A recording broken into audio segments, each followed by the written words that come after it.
buenas tardes. Gracias por estar con nosotros una vez más en esta programación en español de su canal 17. Les saluda Pedro Corso, periodista de Radio Martí. En muchas ocasiones hemos comentado la situación que lamentablemente por siglos ha enfrentado, ha padecido el Medio Oriente.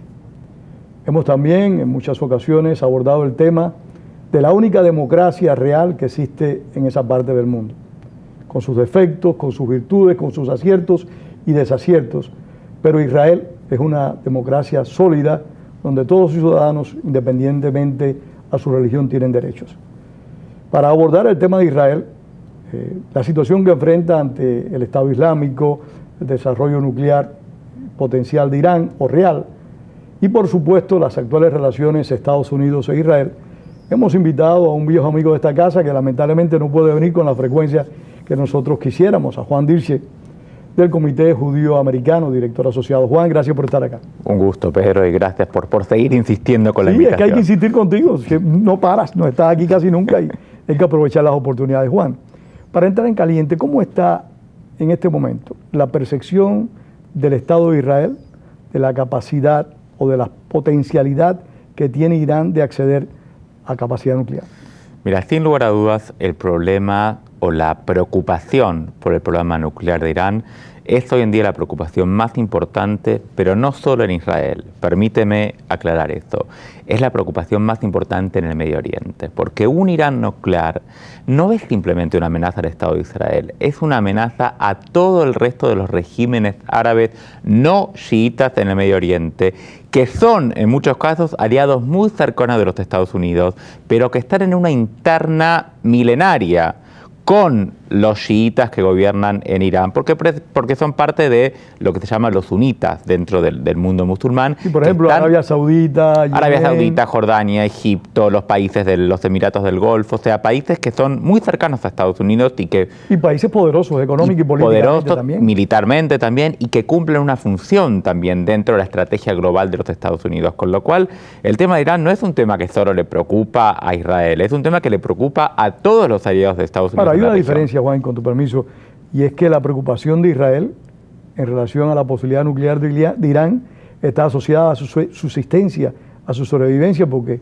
Irán con capacidad nuclear indudablemente tiene un enemigo predilecto. Y Pedro, porque Irán lo dice sin ninguna vergüenza, queremos borrar a Israel del mapa. Entonces, cuando tú tienes un presidente de un país que sale públicamente y amenaza a otro país que es miembro de Naciones Unidas, les guste o no, y dice, voy a borrar a este país del mapa, lo que nos suena inaceptable es que la comunidad internacional no diga, señores, cuidado, esto no puede hacerse públicamente, no puede haber una amenaza, primero. Y segundo, si hay una amenaza de ese tipo, la comunidad internacional tiene que cerciorarse que esa amenaza no se va a llevar a cabo, porque si no, ¿cuál es el sentido de todas las instituciones y este sistema multilateral que hemos creado después de la Segunda Guerra Mundial?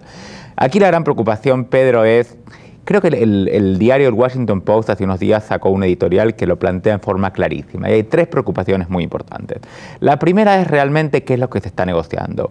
Se está negociando, como se dijo en un principio, que Irán no tenga capacidad nuclear y garantizarnos que Irán no va a acceder al desarrollo nuclear.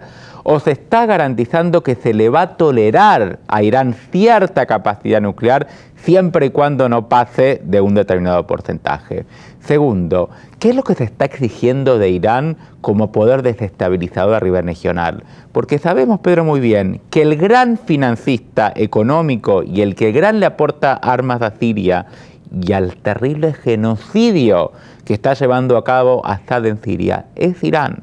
Los más de 150.000... son aliados históricos, hay que destacar. Pero los más de 150.000 muertos, masacrados por el régimen de Siria, que no estaría ahí sin la ayuda de Irán.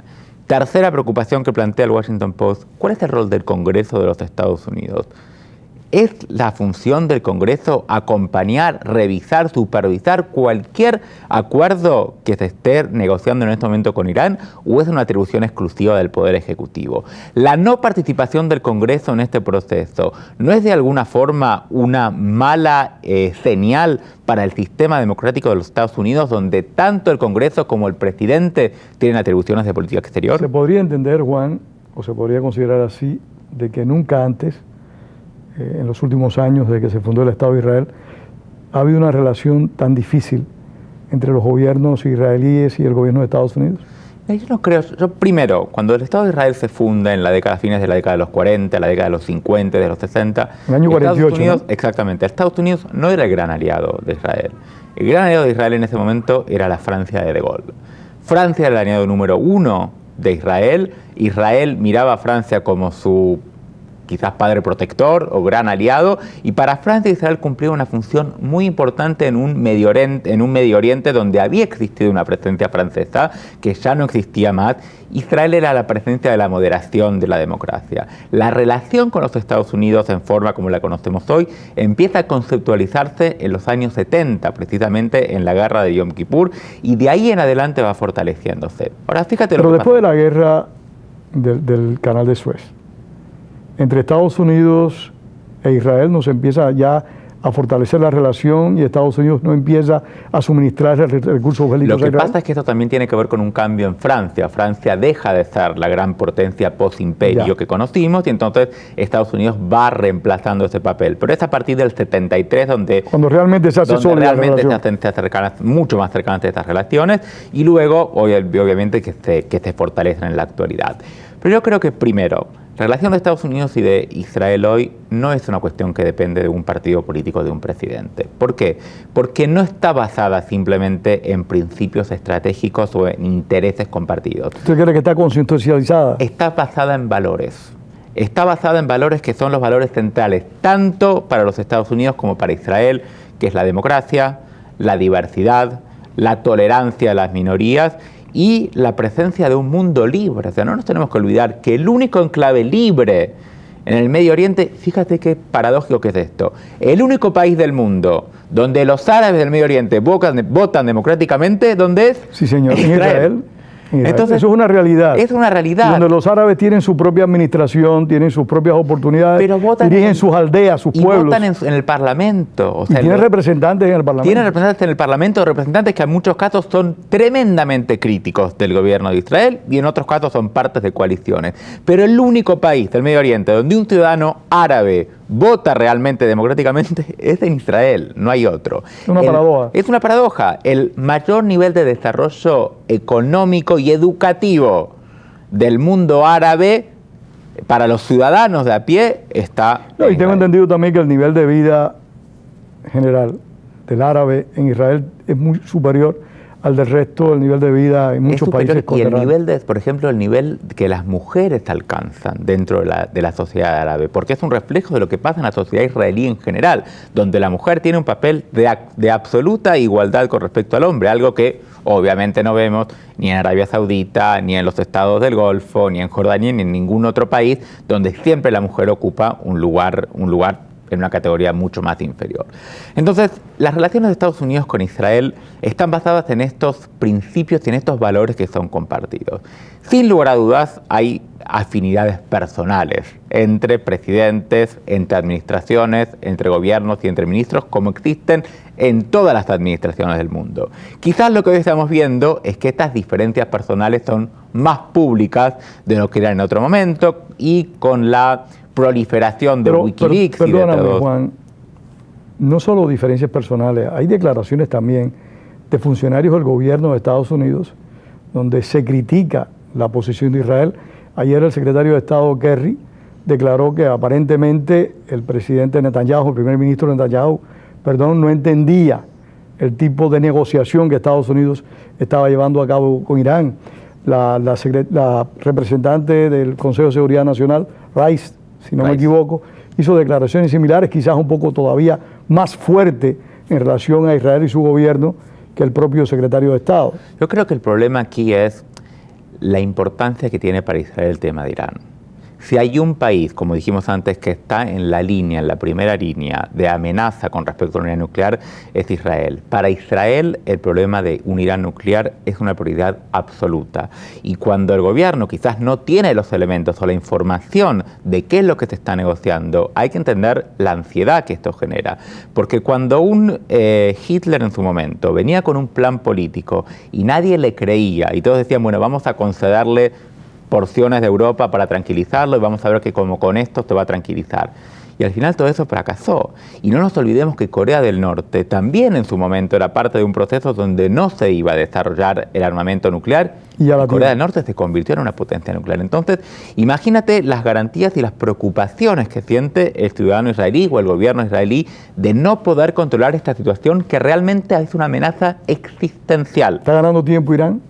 ¿Perdón? ¿Está ganando tiempo Irán? Cuando terminemos este programa, Irán va a estar más cerca del armamento nuclear que lo que estaba cuando lo comenzamos. Y lamentablemente este es el juego que está jugando Irán desde hace años. Porque Irán... Pero eso lo ignoran los 5, lo ignora Estados Unidos, lo ignora Alemania, lo ignora Rusia, lo ignora China. Yo no creo que lo ignoran, no creo que lo ignoran. Yo sacaría a Rusia y a China del resto del grupo. No creo que lo ignoran, pero creo que hay una necesidad o una ilusión dejar hacer y de llegar a un acuerdo, de buscar el consenso sin entender que esto no se inicia de cero y que Irán dice, señores, queremos empezar a desarrollar el uranio, nosotros firmamos un tratado de no proliferación nuclear, pero sentémonos a ver cómo lo hacemos. Esto no se inicia así. Esto se inicia porque la Agencia Internacional de Energía Atómica, que tendría derecho a inspeccionar las instalaciones de Irán, le han prohibido el ingreso a las instalaciones y saben que se está desarrollando uranio, pero no se le permite controlar el proceso de uranio al cual Irán se había comprometido a permitir el acceso. Con lo cual, no estamos hablando con alguien que está en la raya cero, sentémonos a negociar y vemos cómo empezamos. No, estamos hablando con alguien que lo viene haciendo a escondidas, que nos ha jurado y perjurado que no lo estaba haciendo y que no nos permite hasta el día de hoy ver qué es lo que ha hecho para saber cómo seguir adelante. Es una situación realmente difícil, porque impedirle a un país también que desarrolle capacidad nuclear es una cosa extremadamente complicada, porque todos tenemos derecho, sea el país que sea, tiene derecho a acceder a una capacidad nuclear. Absolutamente. Lo que no tiene derecho ningún país es al enriquecimiento de uranio en forma directa. Y acá en muchos... Sí, porque eso puede generar la capacidad de hacer armas nucleares. Exactamente. Entonces, lo que la comunidad internacional le dijo en reiteradas oportunidades a Irán, como hay otros países que lo hacen, es nosotros te vamos a proporcionar el uranio enriquecido o el material que tú necesites, pero no queremos que tú instales ni reactores nucleares, ni aguas, ni plantas de procesamiento de agua para fines nucleares, porque una vez que tú tienes esa capacidad, es una cuestión de tiempo. Cuando empiezas a enriquecer el uranio, en algún momento vas a llegar tú mismo a tener la bomba. Y lo que la comunidad internacional le dice no es que no tienes derecho a tener energía nuclear. A lo que no tienes derecho es a tener armas nucleares, enriquecer todo el uranio y ser parte de esto. ¿Por qué? Porque vuelvo a lo anterior, Pedro. Desde el momento que Irán tenga capacidad nuclear, ni Arabia Saudita, ni los estados del Golfo, ni Egipto, ni Jordania se van a quedar a mirar contentos lo que está pasando. No estamos hablando de un gobierno responsable. Estamos hablando de un gobierno agresivo, un gobierno que disfruta desestabilizar a sus vecinos. Te voy a dar 3 ejemplos. Adelante. El primero es el que hablamos sobre Siria. El genocidio que se está llevando a cabo en Siria es financiado y permitido por Irán. Imagínate si Irán tuviera armas nucleares que le entregaría al gobierno de Assad, estaríamos hablando del fin de los kurdos y de una cantidad de víctimas mucho mayores de la que estamos mirando. Segundo ejemplo, la explosión y voladura de la Embajada de Israel en Buenos Aires en 1992, realizada por Irán y con operativo de Hezbollah. Tercer ejemplo, el atentado a la AMIA, el centro judío en la ciudad de Buenos Aires, el año 94, 85 muertos, el peor atentado en América Latina, realizado directamente planificado por Irán. Cuarto ejemplo, hace 2 semanas se encuentra un maletín con un explosivo cerca de la Embajada de Israel en Montevideo. De casualidad, ¿quién pasaba por ahí? Un diplomático iraní.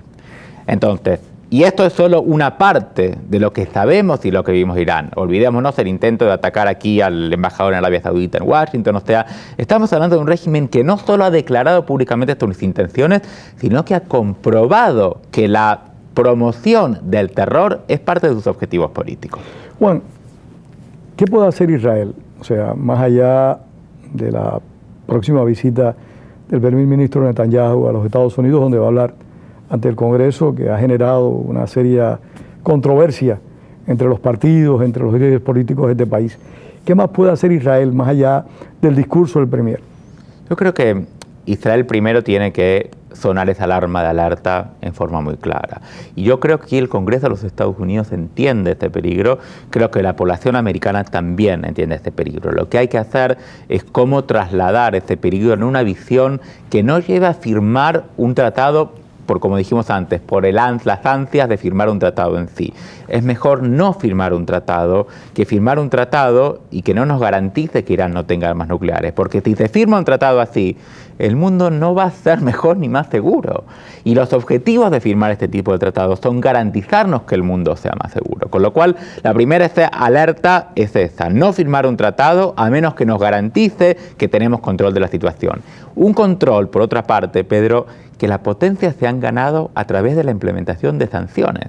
Si las sanciones no hubieran sido efectivas, podemos estar seguros que Irán no se hubiera sentado a negociar. Los estados árabes sunitas han expresado preocupación en más de una ocasión, y tú lo has dicho también, sobre la capacidad nuclear, con interrogantes por supuesto, de Irán. Pero están ejerciendo alguna presión sobre Estados Unidos, sobre las naciones que conversan con Irán sobre esta actividad nuclear. Mira, según la información que es pública, en todas las visitas que hubo últimamente, tanto de dignatarios de esos países árabes a Estados Unidos, como de miembros del gobierno de Estados Unidos y embajadores en las capitales de esos países árabes, el tema de Irán es una prioridad. Porque de vuelta, ahí ya volvemos a una cuestión interna del mundo árabe, donde por un lado tienes a los chiitas y del otro lado a los sunitas, donde las sunitas se sienten totalmente amenazados históricamente por los chiitas, y con lo cual la bomba en manos de los chiitas en Irán desestabiliza todo el panorama que nosotros conocemos hasta hoy en el Medio Oriente. Tan es así que algunos hablan de que la posibilidad de un bloque común en contra de Irán es una posibilidad de cooperación entre el mundo árabe e Israel que jamás había existido en el pasado. Sería algo sin precedentes. Con lo cual tenemos que entender, o sea, yo creo que cuando tus mejores aliados en la región te dicen no hagas esto, son los que están ahí, son los que miran con los ojos, son los que tienen la información, son los que están amenazados en la primera línea del combate. Con lo cual hay que tener en cuenta y hay que estar seguro de que el acuerdo que se haga no comprometa a estos países, sino que nos garantice que por lo menos este tratado se va a cumplir. Es una situación, repito, compleja y que debe ser muy preocupante. Pero, independientemente de la situación de Irán, en los últimos meses hemos podido apreciar, y tal vez un año de que la situación interna de Israel, o sea, los actos terroristas provenientes de los grupos extremistas, pues como que han disminuido. Al menos no tenemos tanta información al respecto. Se ha establecido ya un control, un modus vivendi entre estos grupos extremistas palestinos con Israel, más allá de lo que nos dice la prensa. Mira, el tema es que venimos de una cima muy grande, donde el verano del año pasado, del 2014, el enfrentamiento entre Hamas y el ejército israelí generó una ola de violencia muy grande y donde esto continuó con una cantidad de atentados muy importantes dentro del Estado de Israel. Lo que vemos en un momento es que la autoridad palestina entiende que no le conviene este tipo de situaciones y que el control y la seguridad es lo que más beneficios le va a traer. ¿Por qué?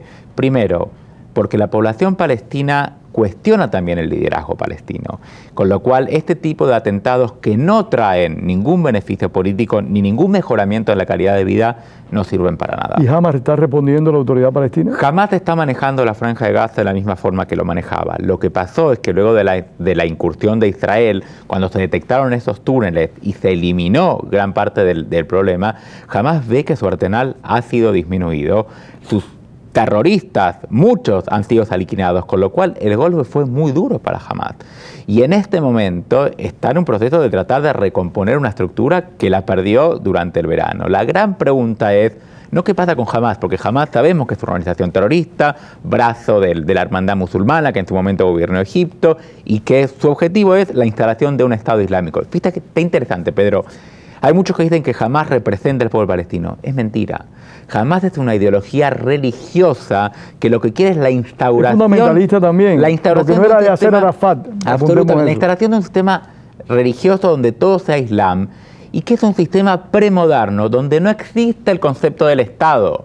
Hamas lo que quiere con la hermandad musulmana es que haya un gran territorio en Medio Oriente en Europa y en el resto del mundo. Otro califato. Otro califato, donde sea todo unificado por la ley islámica, pero donde no hay estados nacionales, ni Palestino, ni Egipto, ni Jordania. Regresamos a la época de las tribus. Exactamente, con lo cual el que cree que a Irán le importa el nacionalismo palestino está grosamente equivocado, como diríamos. El problema es qué pasa con Mahmoud Abbas, con el liderazgo palestino secular, político. ¿Esa gente no tiene relevo?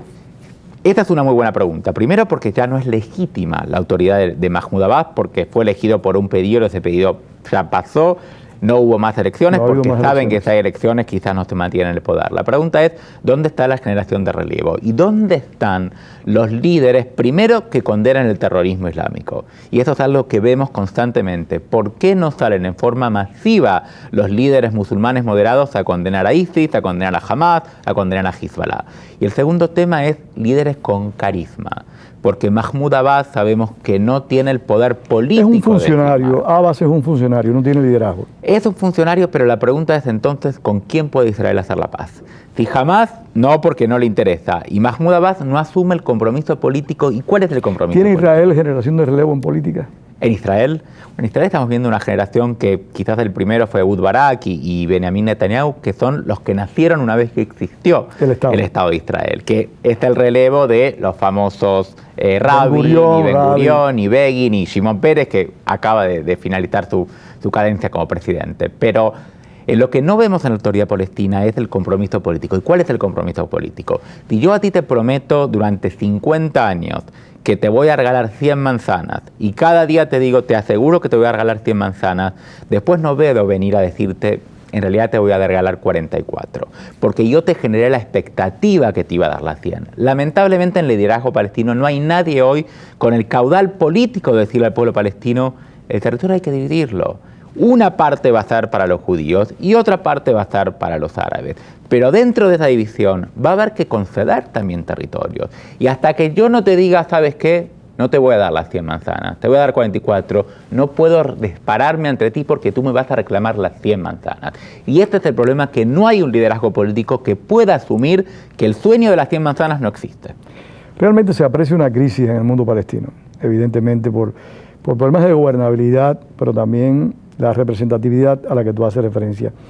¿Cuál es el rol de Israel con el Estado Islámico? Hoy, por ejemplo, nos enteramos de cuál era la identidad del verdugo, que ha cobrado la triste fama de ser un asesino en serie con autorización del Estado Islámico, entre comillas. ¿Cuál es el papel, el rol de Israel ante el Estado Islámico? Bueno, primero, creo que también es válido preguntarse cuál es el rol de los países árabes frente al Estado Islámico, porque el Estado Islámico no surge de la nada. Muchos de los regímenes de este tipo, demagógicos, populistas, fundamentalistas, surgen como consecuencia de un sistema que ha fracasado en responder a las necesidades del pueblo. Surge como una asignatura pendiente que la población ve que durante décadas y décadas hay corrupción a niveles terribles, la misma capa que gobierna el país se sigue enriqueciendo, la pobreza genera y se aumenta y no existe la movilidad social. Con lo cual, ante este sistema que tenemos en el mundo árabe, donde las dictaduras han ocupado este papel, el ciudadano de a pie se siente que no hay respuesta. Y entonces aparece este grupo radicalizado que viene a prometer el oro y el moro, como decimos, y que justamente se ve como una posibilidad de cambio ante el fracaso de la alternativa existente. Entonces, la primera pregunta es ¿cuál es el papel de los países árabes? ¿En qué están fallando? Pero el papel de los países árabes, hemos visto desde hace muchos años que en gran medida es fallido. ¿Por qué se produce el talibán en Afganistán? ¿Por qué se produce la situación de inestabilidad que hay en Pakistán de hace más de 40 Absolutamente. años? ¿Por qué acontece lo de Irak? ¿Por qué no hay? Eso lo estamos viendo, pero Israel, como decía al principio del programa, es la única democracia en esa parte del mundo. Es realmente el único rival que puede tener un proyecto fundamentalista como es el Estado Islámico. Un rival coherente, un rival con una propuesta viable, inteligente, capaz de ser articulada. ¿Qué puede proponer Israel ante el Estado Islámico a ese mundo árabe del cual es tan próximo y donde viven tantos árabes también? A ver, Pedro, me encantaría decirte que hay una cola, una línea de líderes árabes que están viniendo a Israel para ver cómo exportar el modelo. A mí me encantaría escuchar eso también. Vengan a hacer cursos de democratización y libertad de prensa a Israel. Vengan a hacer cursos de derechos humanos para las minorías. Vengan a hacer cursos de por qué la mujer tiene que ser igual al hombre. Pero lamentablemente no pasa. Lamentablemente no pasa. Israel es el ejemplo en el Medio Oriente de un país que estaba hace 80 años igual que el resto del Medio Oriente. Y fíjate dónde estamos hoy, no solo a nivel político, no solo a nivel democrático, a nivel tecnológico, a nivel educativo, a nivel científico, en las tierras cultivadas en Israel, el aprovechamiento del agua y de la energía solar. Cosas que podrían ser de fácil acceso para el resto de los países. Sin embargo, esta negativa de cooperar con Israel y esta negativa de aceptar que va a existir un Estado judío moderno, quieran o no quieran el Medio Oriente. Pero la sobrevivencia tal vez obligue a Arabia Saudita, a Egipto, a entender esa aproximación. Mira, algunos dicen que Israel tenía una maldición, que era que no tenía ningún recurso natural, ni agua, ni petróleo, ni viento. Hoy en día dicen que fue una bendición, porque la falta de recursos naturales llevó a Israel a desarrollar energía solar a los niveles más avanzados del mundo, a aprovechar el agua y el riego en formas que jamás se habían visto para convertir las tierras en tierras productivas. Con lo cual, si estos países que son riquísimos en recursos naturales pudieran aprovechar y sentarse en una mesa para compartir y para aprender y para decir, bueno, creemos un Medio Oriente donde haya democracia, donde haya tecnología, donde haya educación, imagínate lo que podría ser el Medio Oriente en unos años. Pero lamentablemente, en los 2 minutos que nos quedan, quiero regresar a Irán y por supuesto hacerte una pregunta a la que tú no puedes tener una respuesta concreta porque tú no eres el gobierno de Israel, pero en la cual tú puedes como analista evaluar cuáles podrían ser las respuestas a este interrogante. De Irán desarrollar armas nucleares, de Irán demostrar que está en capacidad de actuar militarmente en contra de Israel o en contra de cualquier país del Medio Oriente, ¿es posible que Israel se adelante y tome decisiones de carácter militar? Mira, el primer ministro Netanyahu lo dijo muchas veces, todas las opciones están sobre la mesa, entienden el peligro que implica un Irán nuclear. No sabemos si es una decisión que está siendo contemplada hoy o no. También tenemos que entender que el mes que viene hay elecciones en Israel para el Parlamento, con lo cual puede cambiar el primer ministro, con lo cual no te puedo decir hoy quién sería el próximo primer ministro para tomar esa decisión. Tú sabes muy bien que el sistema político de Israel es muy cambiante, es terriblemente representativo, con lo cual genera unos cambios y unas coaliciones. Son gobiernos de coalición por lo regular. Siempre son gobiernos de coalición donde tienen que cuidarse de, digamos, de hasta dónde ir o hasta dónde no ir, con lo cual habría que ver cuál es el nuevo gobierno. Pero sin lugar a dudas, el primer ministro Netanyahu dijo que todas las opciones tienen que estar sobre la mesa, que Irán tiene que entender que lo que está poniendo en riesgo la paz mundial. El problema es que Israel se está jugando la sobrevivencia en caso de que Irán acceda a las armas nucleares y la respuesta, creo yo, de producirse va más allá de un partido, va más allá de un gobierno. Absolutamente. Tiene que ser una respuesta de Estado. Y va más allá de un país.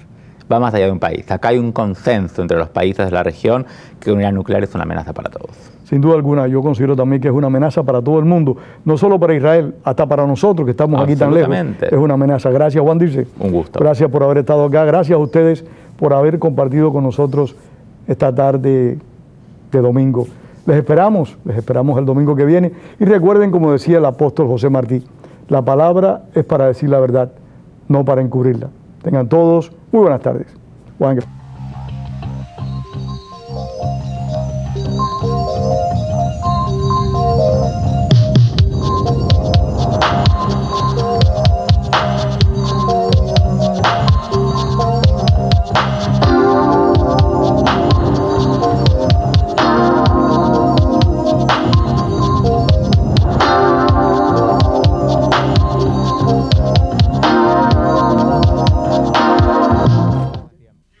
Hola, habla su amigo Pedro Corso. Cada semana usted disfruta de la programación en español en su canal 17.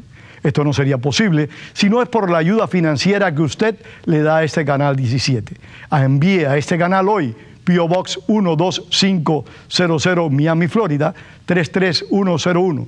También se puede hacer en nuestro sitio web en wlrn.org. Muchísimas gracias. Yo no puedo donar mucho. ¿Qué diferencia hiciera mi donación? Mi donación nada más sería una gota en un cubo. No creo que ellos necesiten mi pequeña contribución. No es mucho, pero es lo que puedo donar. Yo puedo dar un poquito. Yo puedo dar un poquito. Yo puedo dar un poquito. A lo mejor pueda ayudar. A lo mejor puedo ayudar. A lo mejor puede ayudar. Si va a ayudar, mira lo que un par de gotas hace. Haga su parte. Vaya a WLRN.org y agregue su donación.